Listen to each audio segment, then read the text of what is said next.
Bom dia. Agora oficialmente, eu sou a Ellen, sou atriz da Companhia Veneno Teatro, também aqui na SP respondo pelo desenvolvimento institucional.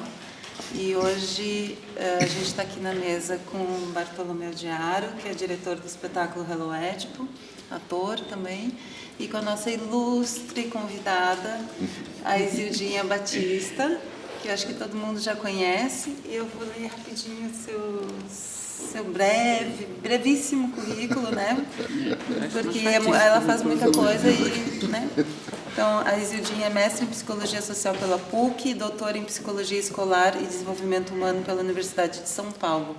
Fez sua formação nos ateliês de psicanálise em Paris, com Radmila Ziguris, uma das fundadoras da instituição. Em 2022, foi indicada ao Prêmio Jabuti na categoria de não-ficção pelo livro Cor do Inconsciente, Significados do Corpo Negro. É psicanalista, pesquisadora e atual presidente do Conselho de Administração aqui da ADAAP, da SP Escola de Teatro. Obrigada pela tua presença. Eu que agradeço estar aqui, né? E essa conversa aqui, a gente tinha até começado aqui, eu e o Bartô já estávamos conversando, né? Hello Édipo foi, de longe, a peça mais interessante que eu vi esse ano. Adorei a atuação dos atores, a direção, o cenário, figurino, maquiagem, tudo incrível, né? E a oportunidade de pensar, isso é fundamental. O teatro nos ensina a pensar, nos educa, né? Principalmente nos ensina a questionar, isso é fundamental, né? Coisas que nós estamos perdendo, né? Os algoritmos dizem e ditam o que devemos fazer, né? E, de repente, vir para uma peça, eu estava até comentando com a Ellen antes, né? Eu tive a sensação de estar de volta para um tempo, né? Que eu estou já com uma certa idade, portanto, peguei, né, aquela malfadada que eles chamam de revolução, no fim foi a ditadura, né? Que era um tempo que a gente não podia ler, não podia dizer, não podia conviver com a arte, mas mesmo assim ela acontecia, e era um teatro educativo, né? É como se eu tivesse revivido aquele momento, né? de grande luta e transformação, né? De luta pela democracia. Vou tirar o som do computador, peraí, está atrapalhando. Tirou?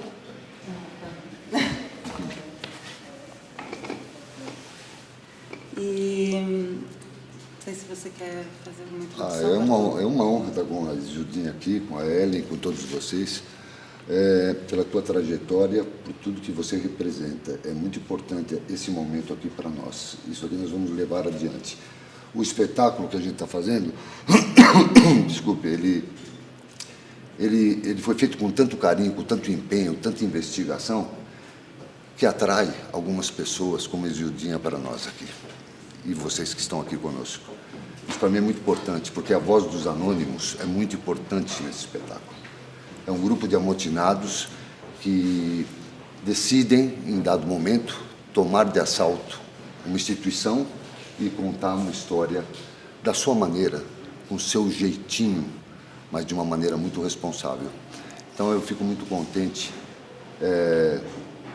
por Michel Foucault nos ter norteado nessa pesquisa e saber que você, Isildinha, você vê o teatro dessa maneira. Eu acho que é importantíssimo, onde o fortalecimento dos vínculos, das relações é fundamental. Então, hoje é uma alegria eu estar aqui. Bom, meu prazer é imenso, né? E ele, né? Até porque o Édipo, eu sou uma psicanalista, né? Então, do ponto de vista da psicanálise, Freud, Lévi-Strauss, eles pensaram o Édipo a partir do mito, né? Mas olha a coincidência, né? Ainda que Foucault tenha tido uma outra leitura do Édipo, né? Para a psicanálise, o Édipo, o complexo de Édipo, a gente chama de complexo de Édipo, é uma fase importante, porque é uma fase em que a criança vai adquirir a noção de lei, de norma, de regra, né? Para acessar o processo civilizatório e para a vida, a gente tem que ter uma noção de como se porta, né, dentro deste processo, né? A gente chama de processo civilizatório porque ele é um processo, sobretudo, educativo, né, da convivência social, como vai acontecer, enfim, né? Guattari Deleuze pensou em fazer uma crítica, né, o anti-édipo, né, uma crítica ao édipo freudiano, né, porque o édipo freudiano, na verdade, a criança pequena ela não tem essa noção, inclusive, do que representa, né, esse triângulo, na verdade, pai, mãe e filhos, né, o filho. E, normalmente você pega uma criança pequenininha e ela diz: quem é seu namorado? É meu pai. Né? Ou quem é seu namorado? É minha mãe. Né? E de repente ela vai descobrir que não é fato, não é assim que funciona. Ninguém pode casar com a mãe ou com o pai. Né? É um período de tristeza para a criança, porque realmente ela tem essa paixão e de repente ela descobre que ela não pode viver essa paixão. Né? É o primeiro momento do não. Né? O primeiro não, é a primeira intervenção direta, né? No que é uma lei. Né? E nesse momento ela está pronta para aprender, né? Porque ela vai, a noção dentro da escola, né? Assim, tudo que se passa no processo de alfabetização tem a ver com leis, né? Tem a ver com como se vai para a escola, o que se aprende, o que não se aprende, o que pode em determinado momento ou não. Obviamente, né, Deleuze e Guattari vão criticar, né, esse pensamento, né, que eles entendem que engessa, né, a criança, o ser, a partir de uma norma, de uma lei. Já Foucault, ele expande, né, ele pega o texto pelo texto mesmo. Né, e ele vai trabalhar exatamente o que ele chama de relações de poder. Né?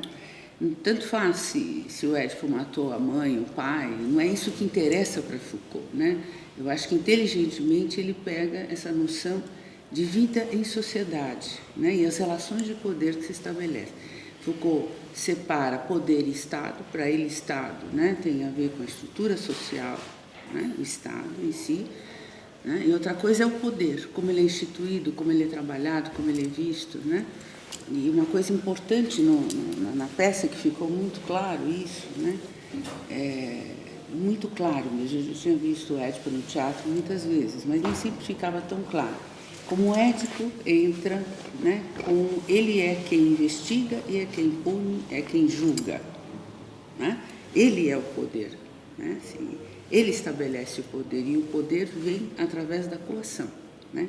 Quando ele vai questionar, né, os estrangeiros que estão ali, que fizeram parte desse processo de mantê-lo vivo, ele tende a criar construir uma verdade a partir do terror. Né? Então, o poder não se estabelece a não ser via terror. Né? E é isso que nós vivemos de alguma forma. Né? Em Vigiar e Punir, ele vai falando de uma forma como se dá o aprendizado. Né? O panóptico, que foi criado por um inglês, na verdade, era uma prisão onde uma só pessoa tinha, né, a visão de tudo que se passava ali, quer dizer, tinha todo o controle daquele lugar. Né? E via esse controle, ele educava as pessoas para aquilo que eles queriam. Né? Hoje, se a gente pensar o nosso panóptico, o que é? É a internet. É o algoritmo. Nós estamos sendo treinados, primeiro, para não sermos grupos. Né? Uma coisa muito importante. Ainda que na internet tenha grupo disso, daquilo outro, esses grupos se desfazem com muita facilidade e se juntam também com muita facilidade. Né? Quando o algoritmo seleciona com quem você vai se relacionar, você está sendo direcionado. Né? Você está sendo educado para aquilo que o algoritmo entende que você precisa representar, fazer e ser. Né? O Foucault nos chama atenção para isso, né? Da forma como essa leitura teatral foi feita e toda a encenação, eu acho que nos alerta para isso. Né? Assim, para onde estamos indo? O que estamos aprendendo? Quem nos vigia nesse momento? Quem diz o que nós vamos fazer, o que nós vamos gostar, o que nós vamos não gostar, o que nós vamos comprar, o que nós não vamos comprar? Né? E Foucault alerta para esse mecanismo que sempre existiu. Né? Não é uma coisa que está hoje posta. Hoje tem uma sofisticação desse mecanismo de controle, né? Desse mecanismo de controle que vai exatamente nos dizer quem seremos, né? Ao ver este Édipo especificamente, o Hello Édipo, isso ficou muito claro para mim, me emocionou muito, isso me fez pensar, né, nesse processo aonde você permanentemente está sendo levado para algum lugar. E que lugar é esse? Nós não fazemos ideia. Isto é que é pior, né? Se a gente se pergunta para onde nós estamos indo, primeiro que a gente vem desaprendendo ter qualquer relação com o conhecimento que seja da... Aliás, o Foucault dizia que o conhecimento é uma invenção. Cada sistema inventa e cria seus pensadores e cientistas, que possam convencer naquele momento as pessoas do que deve ser pensado, sentido, trabalhado, né? Então, ele não é natural, o conhecimento, ele não vem de uma curiosidade natural, ele é absolutamente inventado para justificar o sistema que, no momento, exerce o poder, né? E, neste momento, a desorientação que nós vivemos é muita, porque a gente não, de tal maneira nós estamos controlados pelo mercado, a mercadoria, o que nós devemos ter, que tudo gira em torno disso, né? O que você vai comprar no mercado? Eu não sei. Lá eu vou descobrir o que eu quero comprar, de um tempo diferente em que eu sabia o que era necessário para mim, o que eu precisava, né? Hoje eu não tenho essa noção. A gente compra um monte de coisa que não tem a menor utilidade, no final das contas. Né? Quando você leva para casa, você descobre o que eu vou fazer com isso aqui. Eu não vou comer tudo isso, você usa 2, 3 dias aquelas invenções chinesas e acabou, jogar no lixo porque não funciona mais. Mas você vai comprar, né? Então, é incrível como o Hello Édipo me deu essa possibilidade de me perguntar para onde estou indo? Quem sou eu agora? Né? O que penso? O que eu quero? Está tão confuso tudo, que a gente não consegue mais ter uma noção. Quer dizer, tudo virou uma enorme desconstrução. O debate agora para a prefeitura, por exemplo, não tem proposta. Não tem proposta, você não sabe o que pensa um candidato, o que pensa outro. Não tivemos oportunidade disto, né? Saudades daquele tempo, né, em que os políticos iam ali para apresentar propostas, traziam números, o que aconteceu, o que não aconteceu. Temos uma pessoa que é perigosíssima, né? Perigosíssima, que ataca o outro pessoalmente, destrói, se faz de vítima, mente descaradamente, mente. Fake news é uma coisa maluca, uma verdade que não é verdade. Aliás, o Foucault diz isso, né? Ele questiona o que é verdade. Onde está a verdade? Com quem está a verdade? Como a verdade é construída? A partir daquilo que eu entendo, percebo e dou conta de elaborar, ou a partir do que o poder institui que eu devo saber, né? Um pouco assim como eu vi Hello Édipo, me emocionou muitíssimo. Acho que tem esse lugar, né? Você comentou sobre do poder, né? A gente buscou nesse estudo do Foucault das verdades e as formas jurídicas, né? Da conferência que ele proferiu na PUC do Rio, trazer, como o Bartô falou, a voz dos anônimos, né? Eu acho que o Édipo do Sófocles, né? Toda a tragédia grega, né? Traz a figura do coro como essa voz do povo, essa voz, esse olhar que vê o todo, né?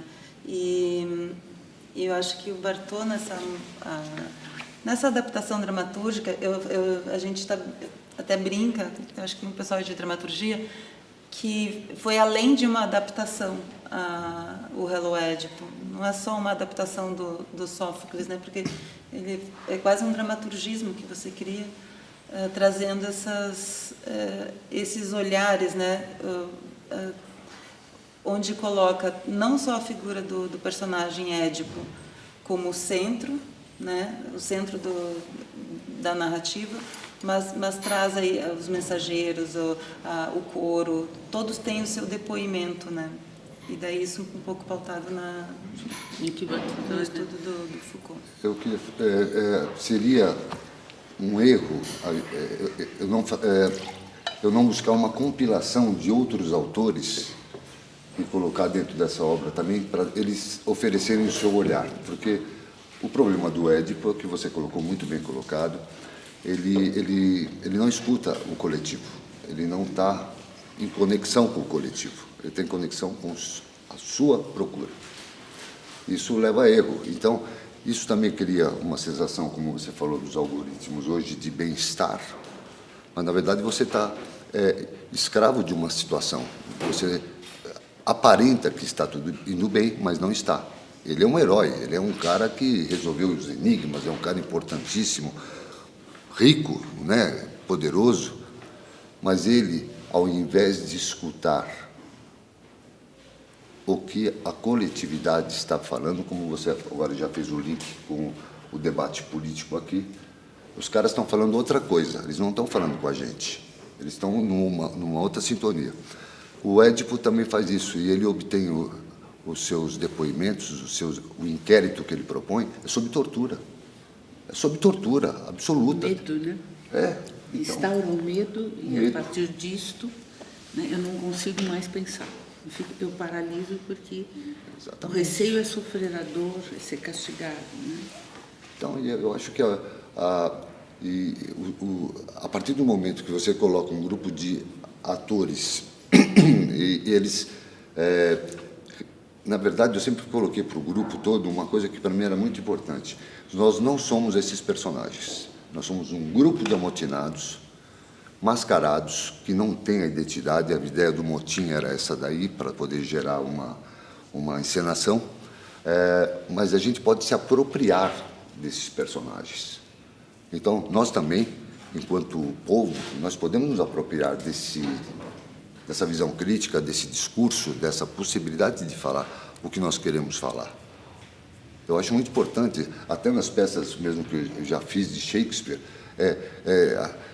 a gente tem que falar o que a gente está pensando, não o que devemos falar. Então, você entende? Então, eu acho muito importante essa questão na peça de cada ator. Seja qual personagem for, ele tem o seu momento de protagonismo aqui.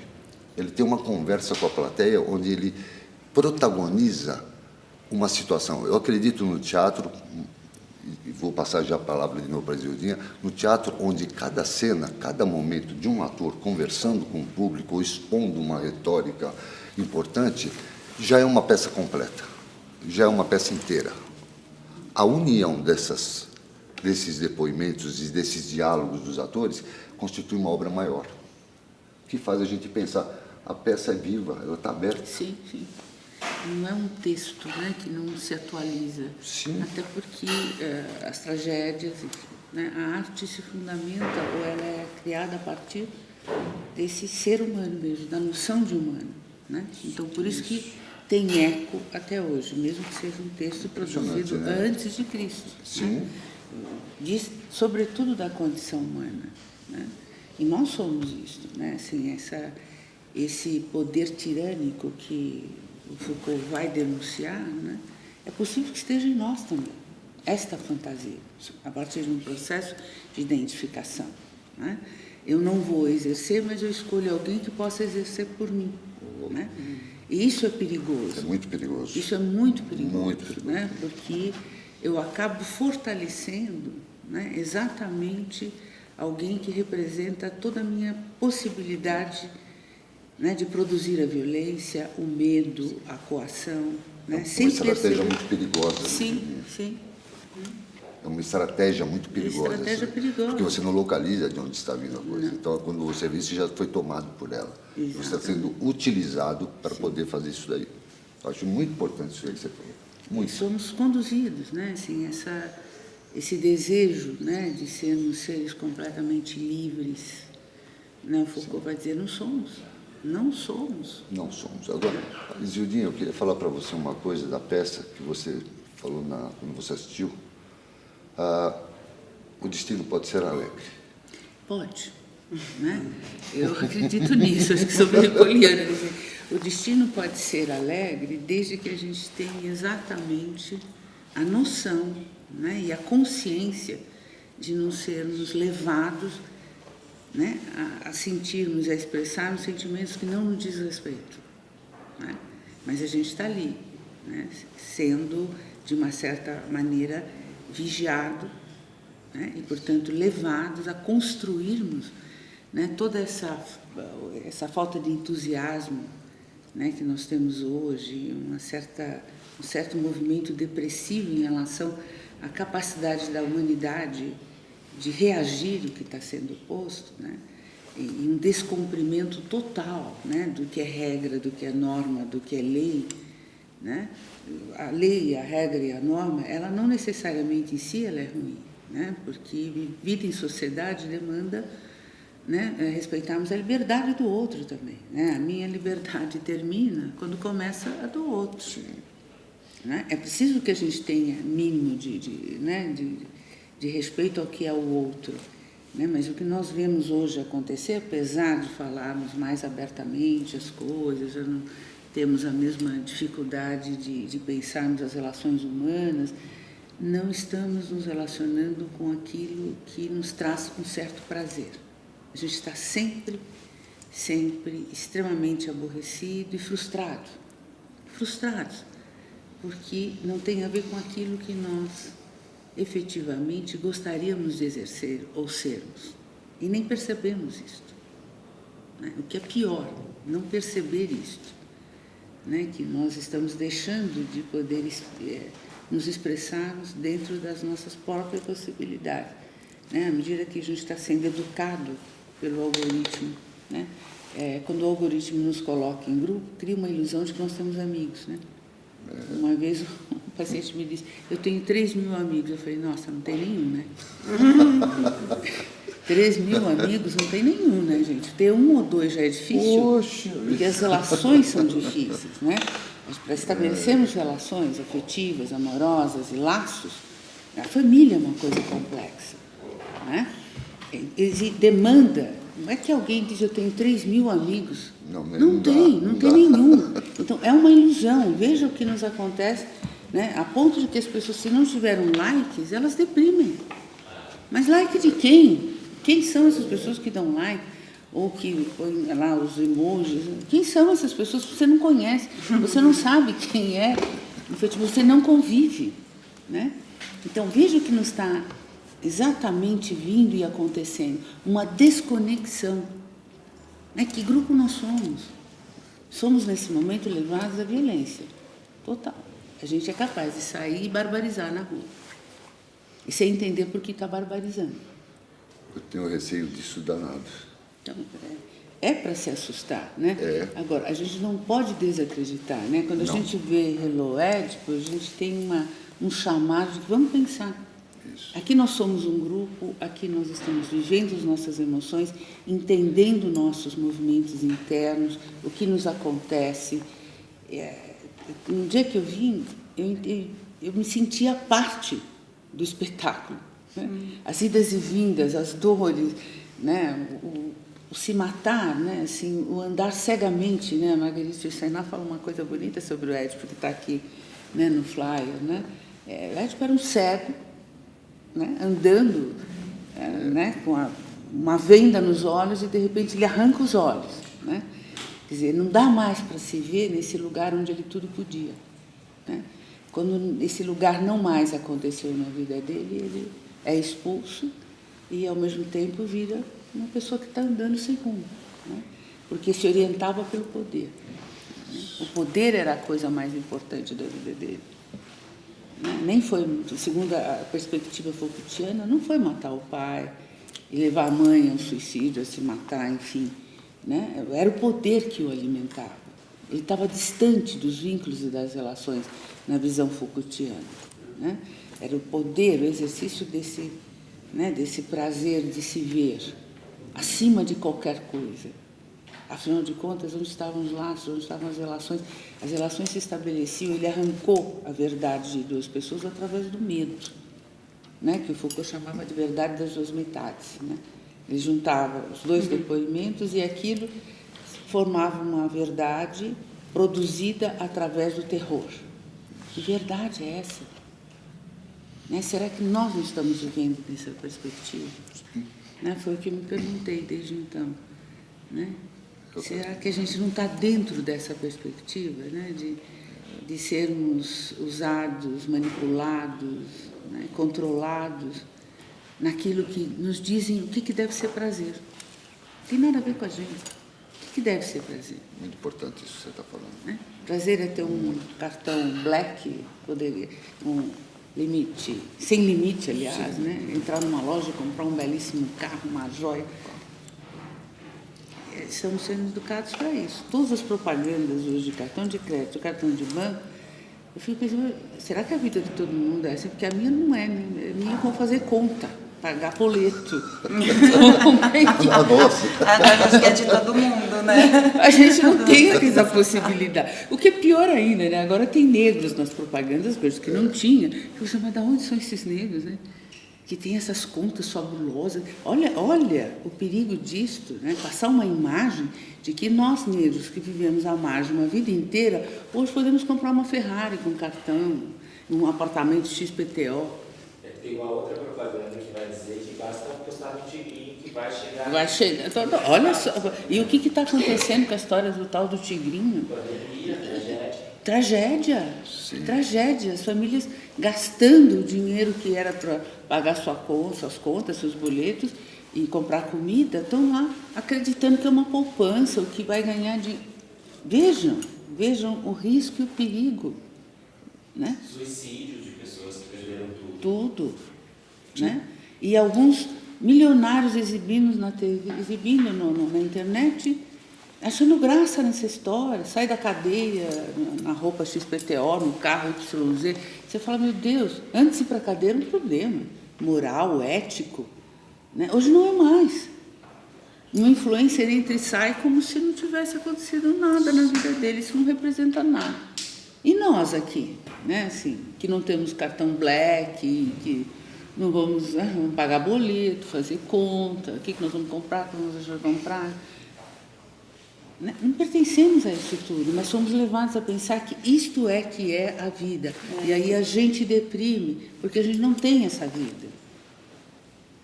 Né? Não temos. A frustração é o caminho. Vivemos Né? eternamente frustrados. Durante... Já fala isso, né? O Racionais já fala, né? Foda é assistir a propaganda e ver, não dá para ter aquilo para você. Pronto. Né? É isso. Né? Nós mesmos somos integrados, moramos em apartamentos chiqueiros, no cartão branco, não temos isto.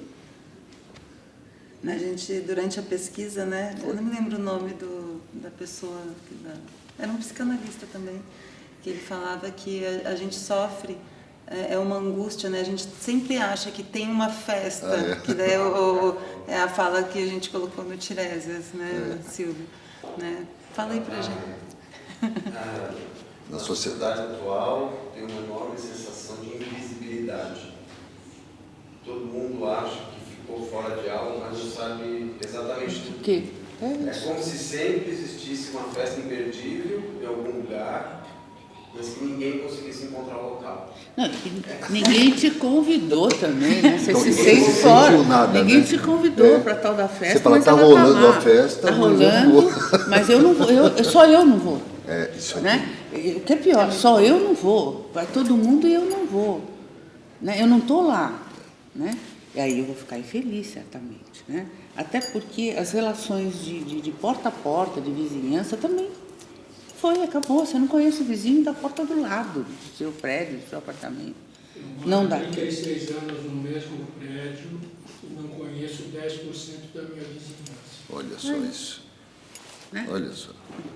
Não são seus amigos. Uma vida inteira. Uma vida inteira. Não são seus amigos, não são pessoas das quais você pode recorrer, ou eles podem recorrer a você. Né? Tem uma coisa, eu vejo de vez em quando, eu passo em algumas ruas que tem uma faixa de segurança, vizinhança... Mas que, Vigiada. Algo do gênero, né? vizinhança, mas que solidária. Se a gente é Então, assaltado que na é rua, não isso? parece ninguém na rua que está embaixo da faixa e não tem ninguém para socorrer. Mas, na verdade, aquilo ali é um aviso para dizer que aquela área ali, ela está em contato com a polícia e qualquer movimento estranho Quem vai fazer isso? O que Quem é o- faz? O panóptico. Qual será o movimento estranho, né? O panóptico. Talvez os porteiros. Mas nem os porteiros. O meu porteiro falou, eu vou falar alguma coisa. Um carro, uma pessoa foi assaltada em frente do meu prédio, assim. Aí eu falei, o que aconteceu? O que você fez? Eu falei, fiquei bem quieto, porque podia sobrar um tiro para mim. É Eu acho que foi essa semana passada, que uma garota foi roubar o celular dela. Ela foi assaltada e levaram o celular dela na porta Do prédio? condomínio, né? É. O cara atravessou, na hora que ela foi, ela apertou o botão para o porteiro abrir o portão, o cara encostou o revólver nela. Nossa. E o porteiro não pode fazer nada. Entendeu? Assim, como aqueles vigias na rua que não tem revólver, não tem nada. Uma vez o vigia tinha um consultório no Pacaembu, ele falou para mim, eu estou aqui, mas eu morro de medo, porque se algum ladrão passar, eu vou deixar ele passar. Vou falar para ele, de mãos vazias, não assalta. Ele pode dar um tiro em mim e acabou. Há toda uma falsa ideia de segurança, né? Assim, que é feita e que não acontece, e que você fica pensando, não, mas será que é verdade? Será que é mentira isso? Tem realmente os vizinhos vão lá chamar a polícia? Mas nem vão ver. Que dirá chamar a polícia? E adianta chamar a polícia? Eu não sei se adianta. E a polícia pode vir fazer mais confusão, matar você também, porque chega atirando. Então, assim, vivemos um mundo, né, irreal, na verdade. Essa que é a questão, né? Nos fazem acreditar em coisas ou em slogans que não tem o menor sentido, né? E aí, ou você pensa, eu sou louca, né? Porque está dizendo, essa faixa diz da segurança, que está todo mundo de olho em quê? Né? Não estão. Então, acho que, né, nesse sentido, né, que a gente deve reverter essa possibilidade, né? Conversar, por exemplo, estarmos aqui conversando é preciosíssimo. Sim. Né? Uma forma de trocar ideias e conversarmos e falar. Isso é de uma preciosidade ímpar, porque a gente não tem tempo de fazer isso, o que é pior. Aí você fala, não tem tempo por quê exatamente? Bom, né? Você tem que fazer tantas coisas. E, eu não, assim, eu ganhei uma rede social, que eu nunca tive, né? Por falta de tempo, absolutamente. Assim, mas o pouco de tempo que você tem, você não vai ler, você vai ficar na rede social, vai ficar frustrado porque não teve tantos likes, porque não tem 3 mil amigos, porque isso, porque aquilo, você está fora. De qualquer jeito, você está sempre fora. E sempre sozinho, né? Você fala, quem eu vou convidar para ir no teatro comigo? Ou posso ligar para o amigo e dizer que estou mal? Né? Ninguém nem te ouve, né? Assim, as pessoas se cumprimentam. E aí, tudo bem? Mas não quer ouvir sua resposta. Não diga nada, pelo amor de Deus. Se você dizer alguma coisa, não está bem, não estou bem. A pessoa, então, estou com pressa, estou indo... Então, não tem mais esse tempo, né, de ouvir. Esse exercício aqui de falarmos e nos ouvirmos é importantíssimo, é precioso. Né? Principalmente a partir né, da possibilidade da arte, né? Via arte. Não é à toa que os artistas, né, de todas as áreas de conhecimento da cultura em si, são os primeiros a serem decapitados quando o poder está na mão do que a gente chama hoje agora, sempre extrema-direita. Por quê? Sim. Porque faz pensar, Sim. faz questionar. Né? Não é né, se é aquela coisa da manada que vai atrás. Se você perguntar para um fulano da extrema-direita, qual é o seu objetivo? Né? Tem lá 1 milhão de regras, um Deus punitivo, um Deus não acolhedor, um Deus que aponta e julga, que vigia, que delata, né? E só. Né? Aquela coisa de uma tradição moralista absurda que nos aprisiona, que nos impede de criatividade. Né? Porque é aquela coisa, né, de colonialista, de uma família patriarcal, né, que faz sofrer até os homens. Né? O patriarcado faz sofrer os homens, não só as mulheres. Né? E aí você pensa, bom, quem sou eu, né, na fila do pão? Né? Eu sou uma figura solitária, absolutamente. Ninguém vai me dar bom dia.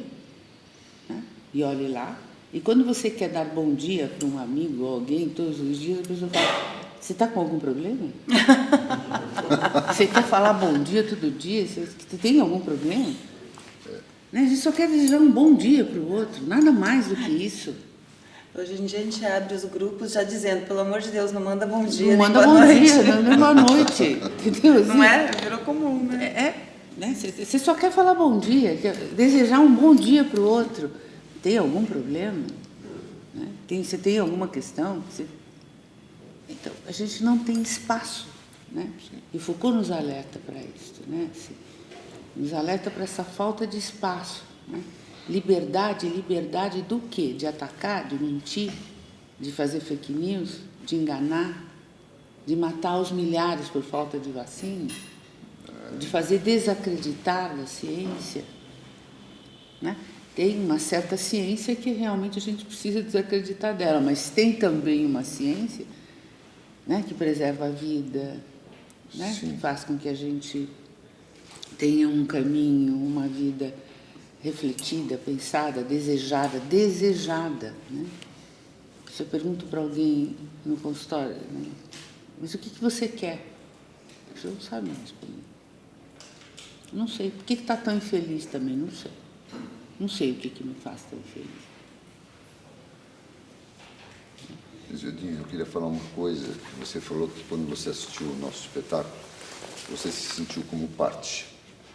Então eu quero fazer também um manifesto aqui de que, mesmo eu sendo diretor do espetáculo, fiz a dramaturgia,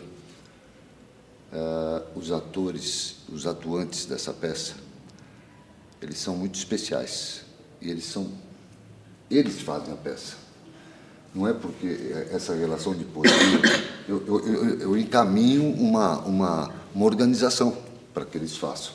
Mas a partir do momento que eles estão aqui, é a respiração deles que está se comunicando. Então, é um grupo muito legal de trabalhar. Ellen, Silvio, excelentes pessoas e atores. Né? Então, eu fico muito contente com isso e faço jus a todos, inclusive aos técnicos que trabalham com a gente, que de alguma maneira eles interferem nessa coisa toda e estão atuando também com a gente. O que eu penso é o seguinte: o público, o que nós fazemos aqui, tem que comunicar com a plateia. A plateia tem que ficar dona desse espetáculo. Se ela não for dona e participativa naquele momento, não aconteceu nada.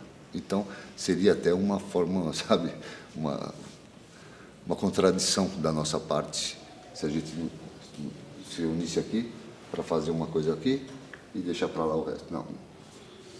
Eu acho que está sendo muito importante isso que você está falando hoje, de uma maneira muito clara. Você está colocando de uma maneira muito poderosa o que você está falando, e eu acho que isso daí tem que ser levado cada vez mais adiante, esse pensamento, esse conhecimento. É assustador essa extrema-direita que você falou. É assustador. Tem gente que compra isso. O que é pior, né? A gente não consegue entender. Né? Mas o teatro é uma via de nos educarmos. Fazemos o bom caminho, na verdade.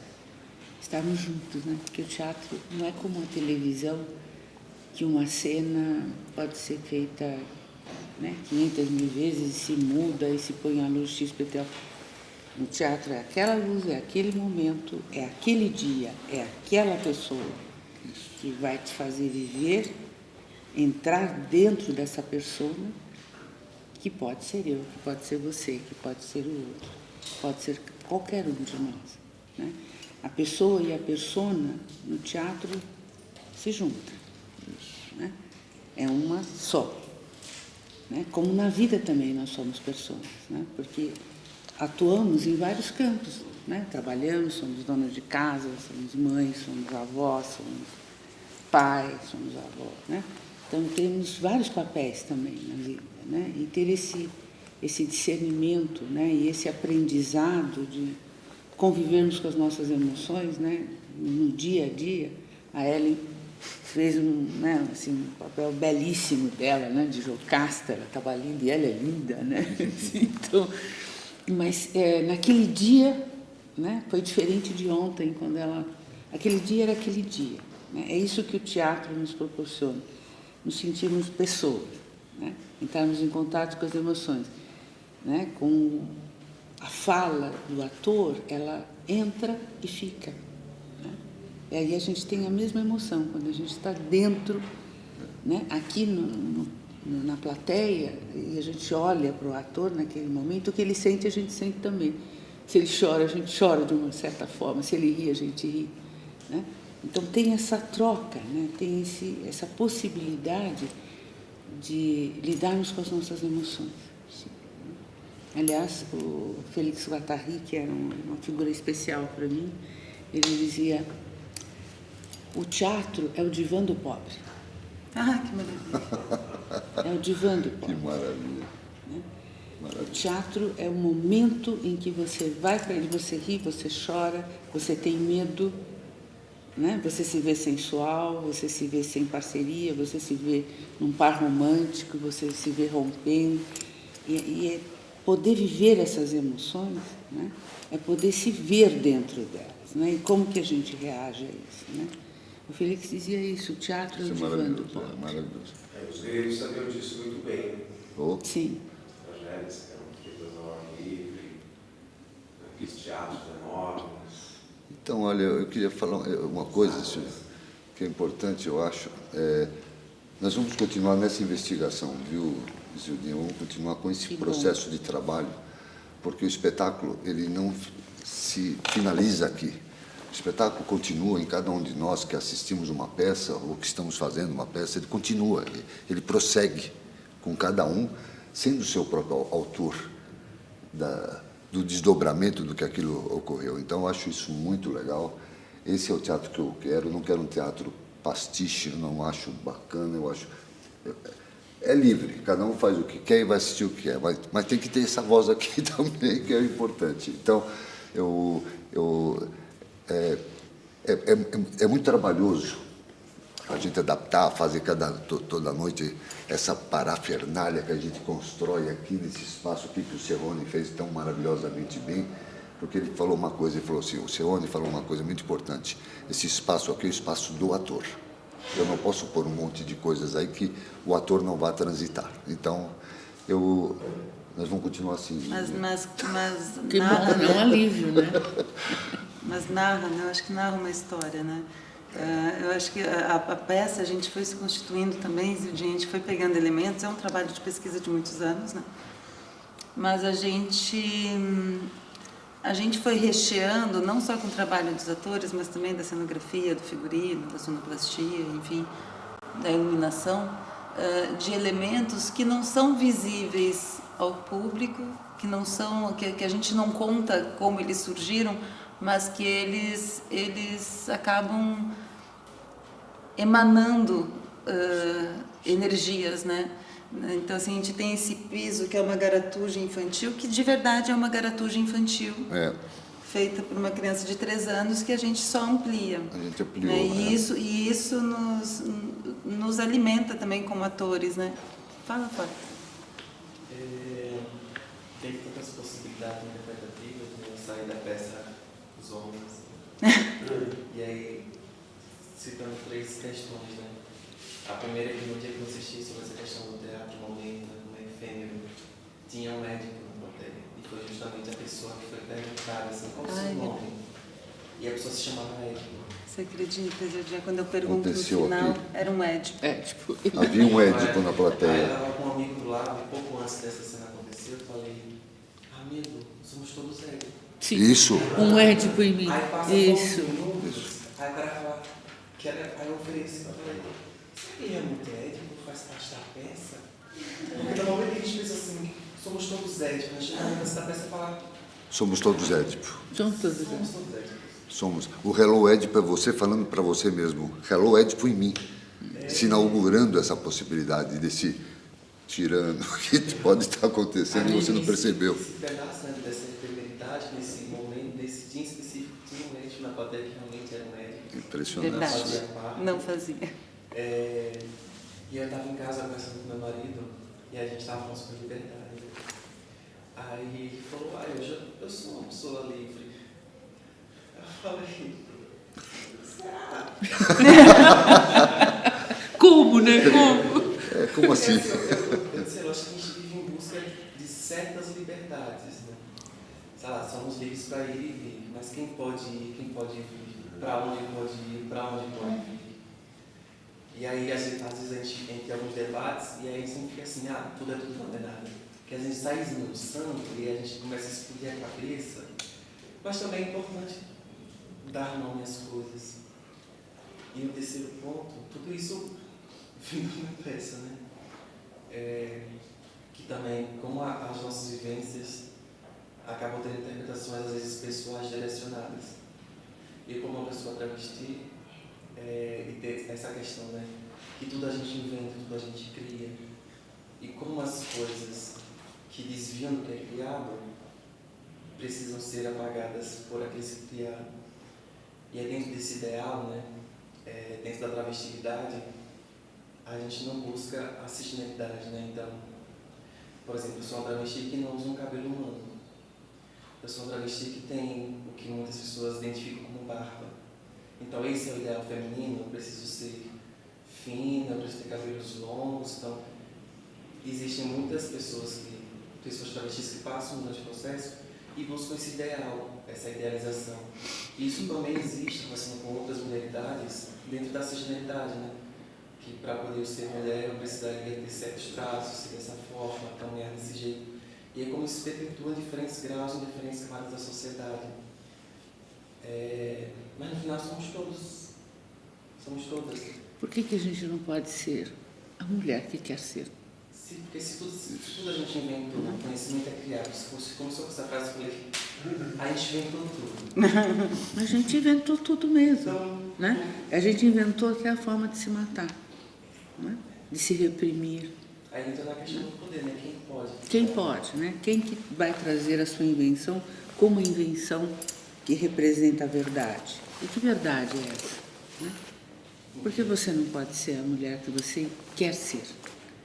Né? Quer ser, dá conta de ser e deve ser. Né? Isso é liberdade, né? E não ser uma certa representação de feminino, né? Que inclusive a gente questiona, né? Que é pior, né? A gente fala, não é aquela mocinha que batia cílios assim, pintadinho, cabelo certinho, né? O feminismo destruiu. Então, por quê? Né? Por que a gente não pode inventar, se inventar? Né? Se inventar, se reinventar. Por que não? Né? Isto eu acho que é revolucionário, né? A possibilidade de você sair do padrão. Porque a grande dificuldade é a gente sair do que é padrão. O psicanalista deve ser assim, assado, falar com tais pessoas, falar em tais lugares ou em tais escolas. Não, você não precisa seguir um padrão. Né? Você precisa saber usar bem o conhecimento. Isto sim, né? Dentro da minha, né? Do meu exercício profissional diário, eu preciso saber o que estou fazendo. Agora, eu posso exercer isto de maneira criativa ou de maneira tão pouco criativa que eu posso adoecer as pessoas e a mim mesma. Primeiro eu vou adoecer a mim mesma, né? Quando eu vou tentar repetir padrões antigos e o tradicionalismo, né? Eu vou adoecer a mim mesma e vou sair adoecendo pessoas, certamente. Né? Então, acho que é importante a gente poder ter essa liberdade de se questionar, né?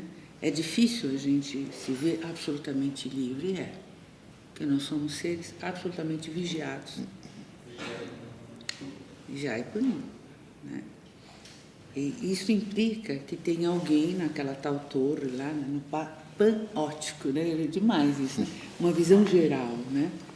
Panóptico, né? Uma visão geral, foi criada pelo inglês, James, né? Bethlen.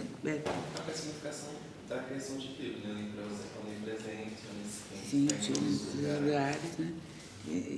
Que cria um certo raciocínio persecutório, né? Quer dizer, Deus deixa de ser esse ser, né? Do qual a gente vai se religar para se fortalecer, para ser, né? Alguém que vai punir, né? Porque se ele está em todos os lugares, a gente não vai fazer tudo certinho. Em algum momento ele vai pegar um furo e aí pronto, eu vou ser punida, né? Vou ser castigada, né?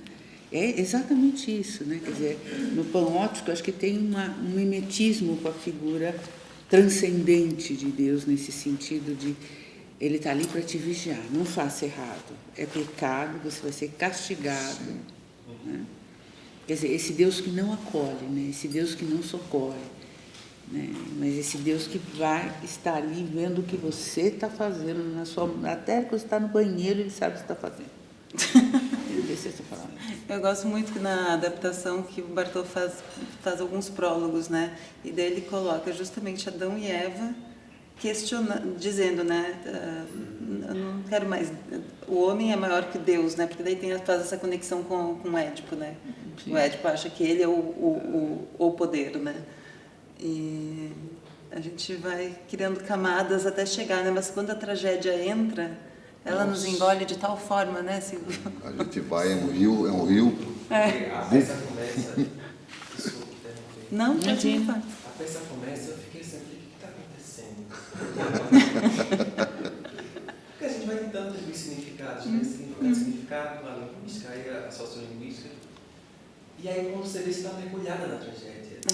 Isso. E aí você fica, é um pouco o que o Cidinha falou, você se vê dentro. Eu reagia como se fosse um personagem dentro. Sim, sim. E eu conhecia a história. E aí eu era impactada ali, no momento. E aí, realmente, assim, isso é um fato. Assim, quando eu vi, eu falei, eles agora estão seguindo, né, uma clássica tragédia. Só que essa transição ela acontece de uma forma tão orgânica que aí quando você vê, você caiu e aí você vai... Meu Deus. Sobrevivi à tragédia, né? Sobrevivi à tragédia. Quando você sai, você fala, eu sobrevivi, né? E ao mesmo tempo você diz, será, né? A questão não deixa de estar presente. Eu sobrevivi à tragédia, será? Né? Será? Porque o Édipo, ele fica a todo momento tentando fugir desse destino, né? Ele muda de cidade, né? E controlar, né? E aí, às vezes eu tentando associar a contemporaneidade, né? Acho que o dramaturgismo feito na peça foi muito inteligente, associar Foucault, a criação, Adão e Eva. Se a gente parar, da forma que a nossa sociedade está estruturada, que a gente precisa trabalhar, e a gente precisa estudar, e ter dinheiro, pagar boletos, às vezes o coração falou, por quê?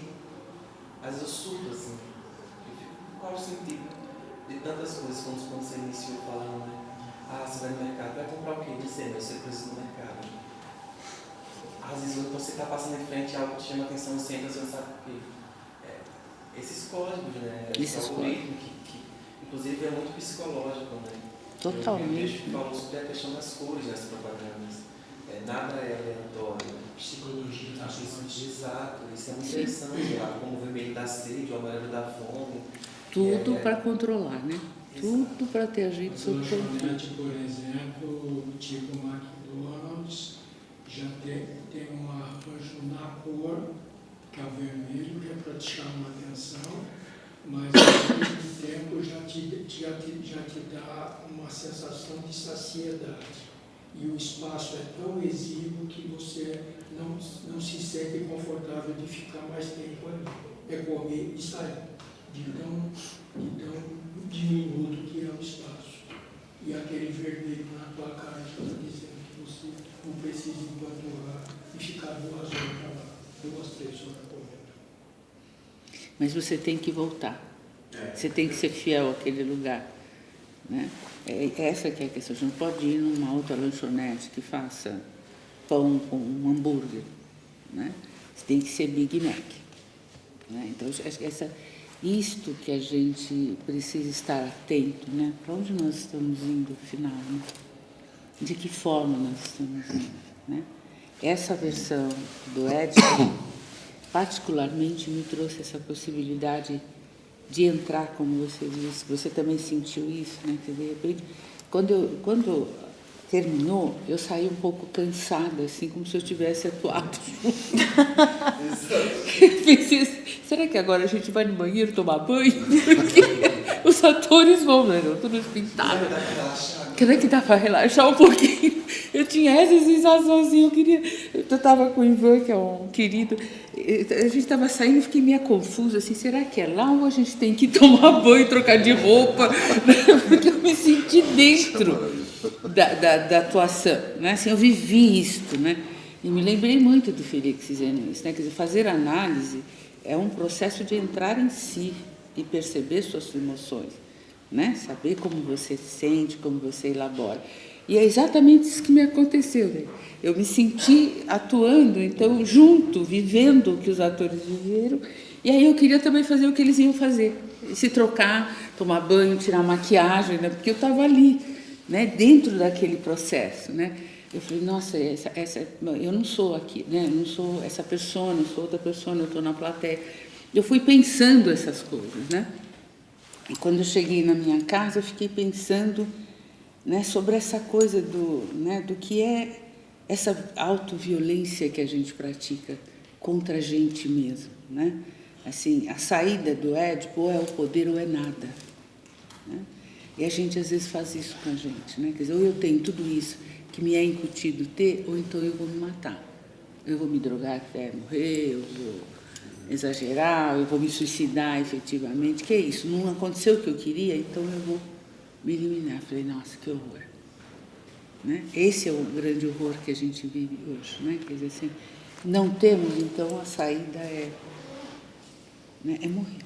Né? Ou é nos eliminar, ou é de alguma maneira fazer um processo de autoagressão e de autodestruição. Né? Ou nós vamos entrar num processo, né, do qual eu já não vou me reconhecer mais e nem vou saber quem sou.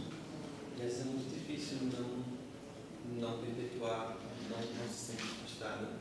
Porque parece que você está sendo atacada a todo momento e aí você pensa, como é que eu vou lidar com isso? Aqui, né, a gente conversando e trocando ideias, né, nós somos um grupo aqui, né, a gente não se conhece profundamente, mas a gente está dizendo coisas muito íntimas uns para os outros, aqui, falando de nós. Né? Todas as nossas intervenções dizem acerca do que nós somos e do que pensamos. Estamos nos ouvindo, né? Não estou vendo ninguém querendo ir embora correndo, por exemplo. Né? E normalmente é isso que a gente aprende, né? A não ficar, a não estar com o outro. Né? Então, a preciosidade desse momento é o poder estar, sem pensar, daqui a meia hora eu tenho outro compromisso, eu preciso sair daqui, preciso sair correndo daqui. E é isso, né? Aí eu não fico comigo mesma, né? Não me entendo, né? Não posso aproveitar nada. Né? A gente faz 500 milhões de coisas e nenhuma. O Hello Édipo, né? Muita gente pergunta, mas por que Hello Édipo? Por conta da trilha, né? Que a gente tem ali os Beatles. Mas e a gente, no processo de pesquisa, porque a gente também vai aprendendo muito, né? A gente vai descobrindo coisas que estão ali, que não foram pensadas, mas que a gente vai encontrando em vários momentos. Mas o hello é você se encontrar consigo, mas a gente brinca que a vírgula do Hello Édipo é o que mais nos interessa, que é justamente a parada para o encontro, sabe? Né, para esse encontrar-se, não só consigo, mas com o outro. Né? Eu tenho uma curiosidade, por que vocês usaram o hello em inglês e não o olá em espanhol em inglês? Porque a gente... Você quer responder, Bertol? Não. A gente tem uma música, Hello Goodbye, dos Beatles, e é um clássico do rock, Hello Goodbye. Você tem que saber falar olá, você tem que saber falar também adeus. É o apego e o desapego, né? Mas talvez eles não tenham pensado em tudo isso. Mas o Milton Nascimento pegou essa música e criou e recriou uma vocalize, uma forma de cantar essa música que nos tocou. Então, nós somos, o Milton é uma capacidade artística gigante. Então, ele pegou essa música, nós ouvimos Hello Goodbye dos Beatles, que não parece nada com o Hello Goodbye dos Beatles. E nós também, enquanto artistas de dramaturgia e tudo mais, a gente foi se apropriando de vários autores, de vários clássicos, de várias possibilidades, de vários olhares para criar essa obra. Mas poderia ser, como você falou agora, pode ser. Pode ser um oi, um tchau. Olá, adeus. Pode ser isso daí. Eu me encontrar com você, como Juninha falou, compartilhar esse monte de confidências, mesmo não nos conhecendo a fundo, mas estabelecer uma relação de honestidade, de autenticidade no que nós estamos colocando. Isso é o que é o mais importante. Não adianta fazer as coisas de uma maneira fake, como foi colocado aqui. Então, a gente se apropria, são contravenções. O Adão e Eva, que eu coloquei aqui no início, o prólogo, que dá uma confusão, é polêmico esse negócio todo. Eles são contraventores, porque eles decidiram, eles foram expulsos. Porque queriam conhecer. Pronto. E a gente fala hello deserto. Hello deserto, Goodbye goodbye para... paraíso. Hello deserto não é pior? Eles queriam conhecer a vida. É uma queriam ironia viver a nisso. vida, É uma e foram ironia, né? proibidos. E castigados. o nome da peça que eu coloquei lá é O Inferno é para quem se acha no céu. Então, é uma paródia mesmo que a gente criou, uma alegoria, vamos dizer, do que virá na tragédia depois. O inferno é para quem se acha. Né? Isso é maravilhoso, né? Isso é legal. Porque a arte, ela tem essa licença, né? De poder se apossar de várias possibilidades de expressão, né? Eu sei do que você fala e sinto que a gente tem muito pouco conhecimento, né, da Latinoamérica e da arte latino-americana, incluindo o Brasil, enfim. Mas a gente, quando o Hello Édipo não nos excluiu, né, nos inclui porque todas as emoções próprias do humano, né, não da nacionalidade, não do político propriamente, da direita ou da esquerda, né, ou do americano, ou do inglês, ou do latino-americano, mas o teatro ele se aposta de emoções, né, de vivências emocionais. Eu tenho a impressão, é assim que eu vivo o teatro, né, não sei, eles que são especialistas no teatro, né, não é o que eu faço na vida, né, mas é o que eu amo ver, né, que eu acho que quebrar estas fronteiras, né, de maneira livre, né, não de maneira imposta, né. Aqui não vai se falar inglês, aqui não vai se falar francês. Tomara que a gente fale várias línguas, que a gente fale muitas línguas, né, que a gente faça uma Babel. Uma obra emblemática, Julinha, que eu acho sempre é uma referência para nós brasileiros, é do Guimarães Rosa. Ele recria palavras e neologismos, novas lógicas, né? Então, aí aparece lá um sujeito lá na obra dele, o cara fala, qual é o seu nome? Ele fala, Manuel Roosevelt.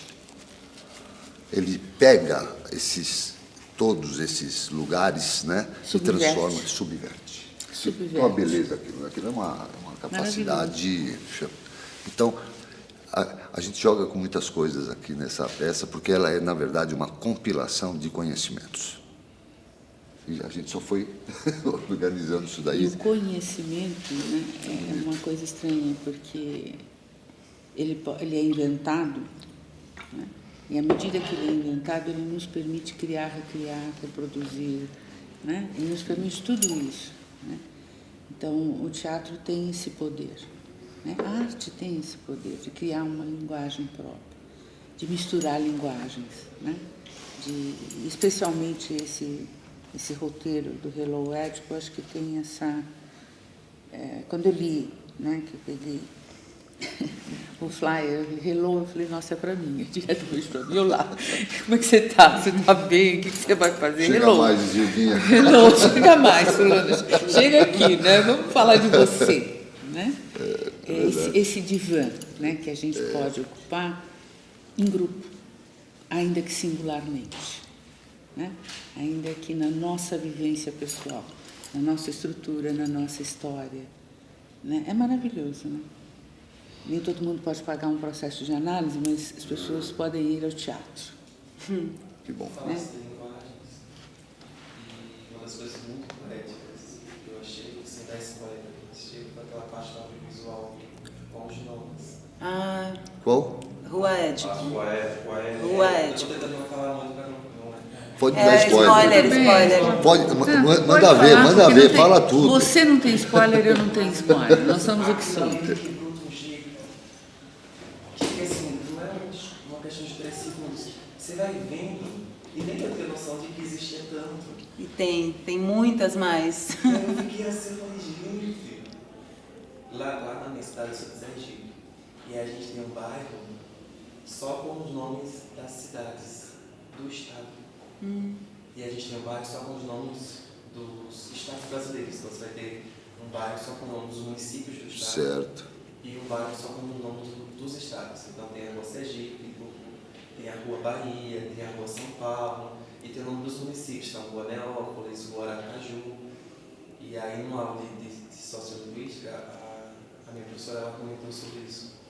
O quão poético e bonito é você ter numa cidade esse tipo de referência, de como isso é um marco histórico, linguístico e sociolinguístico, enquanto uma cultura dessas demarcações. Isso.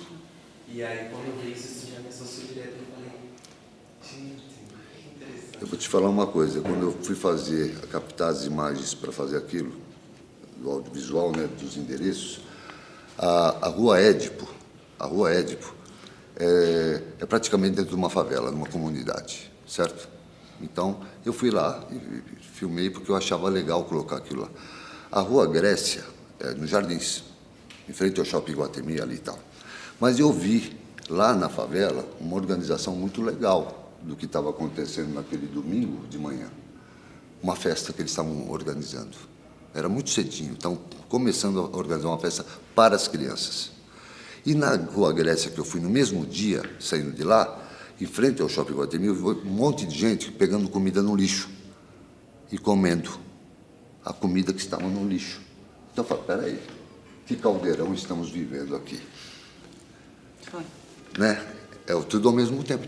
Então você entende? Eu não quero explicar nada, mas eu quero constatar o que está acontecendo. Isso é muito importante. Isso é muito importante. Então, foi uma delícia fazer esse processo aí, porque ele traz muita coisa para nós, e, inclusive, a peça não é só o final, ela é o princípio de alguma coisa. Isso é importante. A peça, ela passa a ser sua, a partir de toda essa discussão que nós estamos tendo. Sua. Acabou. O compartilhamento tem que ser dessa natureza. Então, é lógico, a gente quer suscitar. Se suscitou, e tá bom.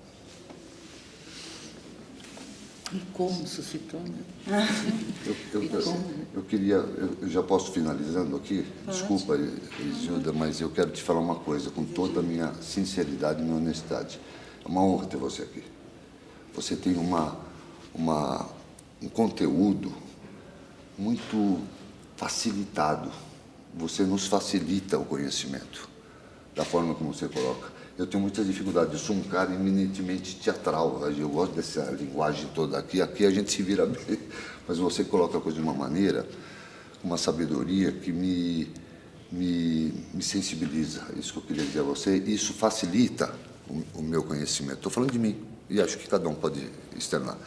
Então, é uma honra ter você aqui com a gente, com o teu conteúdo, com a tua capacidade, com os teus estudos, mas todos muito bem articulados pela tua alma, pelo teu espírito, que você é uma pessoa muito forte, poderosa. Depois disso, né? Só tem que agradecer, né? Eu agradeço essa oportunidade, para mim é preciosíssima. Como eu digo para vocês, eu não gosto de não ser inteira aonde eu estou, né? Eu falo das minhas emoções, dos meus sentimentos, e sou inteira, estou aqui com vocês, estou aqui com vocês. E só tenho a agradecer, né? A você, a Ellen, a SP, né? A todo mundo por essa possibilidade. Eu vou confessar uma coisa para vocês. Eu sempre quis ser bailarina ou atriz de teatro. Nenhuma das duas coisas aconteceu na minha vida, digamos assim. Mas eu acabei dentro de um teatro, pelo momento. Ainda que seja na parte administrativa, mas, como diz o Ivan, você não está só na parte administrativa. Eu arrumo formas de me enfiar na SP, assim, você é dentro da estrutura. Eu quero estar junto com as pessoas, né? Então, só tenho a agradecer, né? Que essa manhã de aprendizado para mim. Foi Né? também pra Eu mim. aprendi muita coisa com vocês. Também. Né? Obrigada. Com as pessoas que estão aqui. Né? E fica o convite, gente, para quem não viu, até o dia 13. Dia 7, segunda, a gente vai fazer uma sessão, porque tem eleição amanhã, né? Sim, E vem assistir, sim. E daí na Vem de novo. segunda, Eu que estou esperando no final. Eu fiz uma pesquisa, eu estava falando com a Sofia, só vou deixar para pouco das últimas sessões para a gente ver. Perfeito. É um prazer que vocês venham. E os ingressos estão esgotados no Simples, mas a gente está deixando reservado aqui para retirar na hora. E se tiver gente a mais, a gente vai estar colocando cadeira. Ontem tinha 60 e tantas pessoas. Estava lotado A ali em gente- cima, né? Tudo, A né? gente está colocando para dentro. Muito Se legal. chegou no horário, a gente está colocando. Obrigada. Obrigado. Obrigada.